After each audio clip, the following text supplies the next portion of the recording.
Right guys, Shay here, uneven balance up you guys as well. So I actually brighten up the camera because I realised the last two videos that were short looked like it was, well, it was just dark as hell, wasn't it? But anyway, hope this is better, and yeah, you can see a bit clearly. Anyway, so England lost the third T20 match versus Australia a couple of days ago now.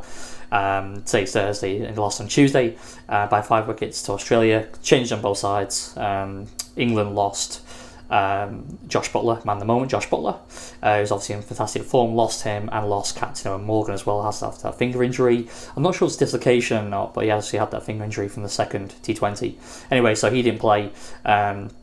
We had Denley and Billings deputising.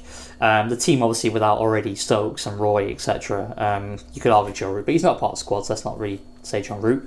But Stokes and Roy would be part of the first choice T20 side. So it's four major losses there, you could say. The team was still decent on paper. Obviously Milan is now the number one batsman in the world. Banton obviously got ability. Billings is a good player anyway. Johnny Bairstow is obviously one of the best white ball players in the world. He played as well. He made runs, 55, didn't he? So he did well.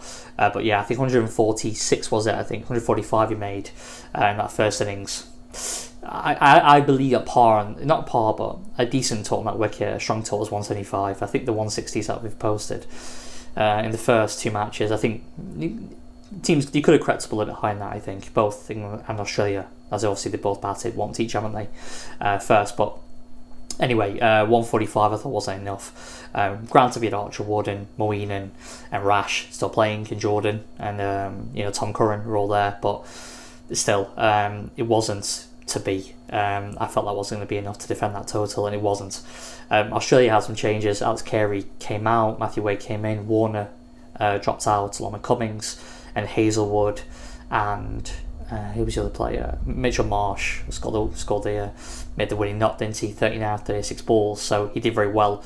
And I think it's Australia. I think, let's be fair, I think Australia deserved to win one game. I don't think England, if they won the series 3-0, could you really say they deserve to be a 3-0 victors? Listen, ultimately it comes down to the numbers, doesn't it? But I think on balance, I think 2-1 to England's a fair assessment of the series overall. Australia could have easily won that first match, should have won that first match.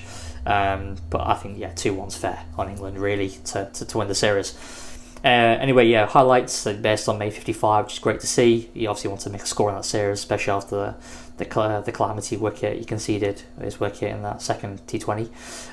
Banton failed again, which is disappointing. Failed all three times. Milan made runs, made a 60 odd, 40 odd, and a 20 odd in this match.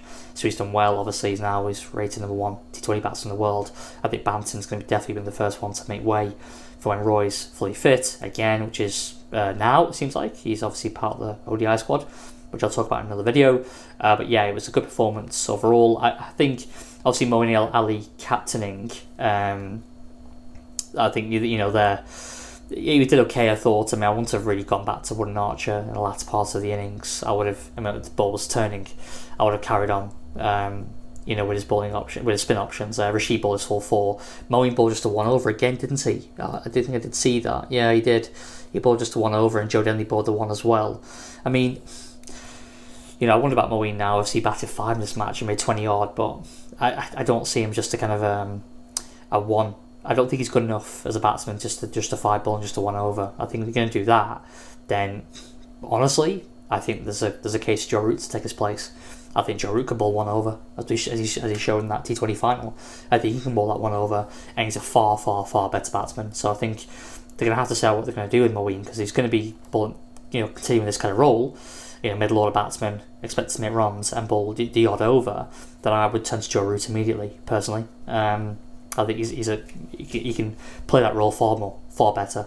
The reality is though, if you need 4 overs from a Moeen, can Root bowl those 4 overs? That's the question, isn't it? But I guess it depends on the wicket, etc., where you're playing and so forth. But anyway, well done, said to Australia for the victory. They moved Stoinis to 3, didn't they? They really want Stoinis to succeed. They moved him up the order again now.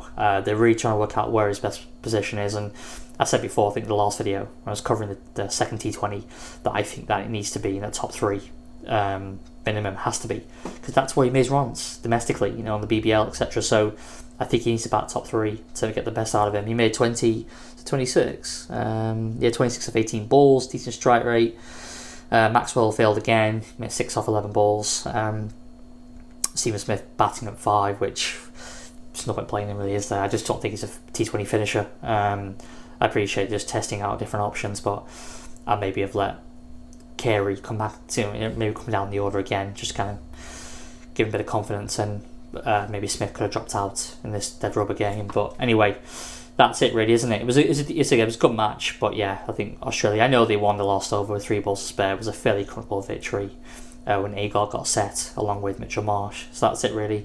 Yeah, well done, and we are now on to the ODI series. So yeah, guys, if you enjoy this video, enjoy the content, please do like, comment and subscribe, and I will see you on the next one. Cheers.